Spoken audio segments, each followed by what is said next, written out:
Kali ini saya akan memaparkan jawaban UTS Manajemen Penanggulangan Bencana.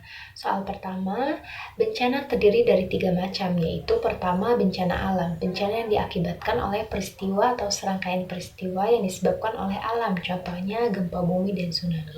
Kedua, bencana non-alam, bencana yang diakibatkan oleh peristiwa atau rangkaian peristiwa non-alam, contohnya gagal teknologi dan epidemi. Dan yang ketiga, bencana sosial, bencana yang diakibatkan oleh manusia, contohnya konflik sosial antar kelompok dan teror. Soal kedua, dalil Al-Quran tentang contoh salah satu bencana. Saya mengambil contoh bencana gempa, terdapat dalam Quran Surat Al-Waqiah ayat 4. A'udzubillahiminasyaitonirrajim. Bismillahirrahmanirrahim. Iza rujjatil aradu rajja, yang artinya apabila bumi digoncangkan sedahsyat-dahsyatnya.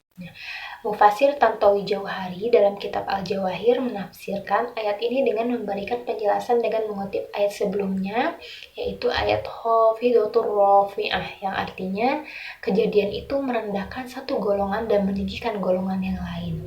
Ayat ini tentang waktu di mana bumi digoncangkan, bumi digerakkan, dengan penjelasan harikah syadidah, pergerakan yang dahsyat dan disertai dengan guncangan yang kuat dan menghancurkan apa yang ada di atasnya, bangunan dan gunung-gunung semuanya akan hancur.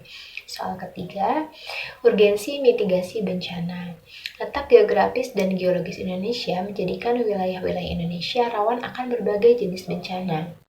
Beberapa bencana yang sering terjadi di Indonesia antara lain gempa bumi, tsunami, tanah longsor, dan banjir. Oleh karenanya, strategi penanganan dan upaya mitigasi yang tepat dengan melibatkan kerjasama dan kolaborasi baik pemerintah maupun masyarakat sangat diperlukan. Lalu, sebagai seorang muslim dalam menyikapi bencana, kita wajib beriman dan ridho terhadap ketentuan Allah, sabar dalam menghadapi musibah, mengetahui hikmah di balik musibah, tetap berikhtiar, memperbanyak berdoa dan berzikir, bertaubat dan tetap istiqomah pada Islam.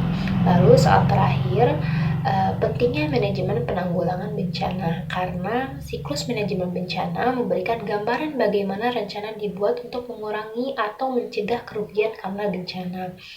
Bagaimana reaksi dilakukan selama dan segera setelah bencana berlangsung, dan bagaimana langkah-langkah diambil untuk pemulihan setelah bencana terjadi. Sekian, terima kasih.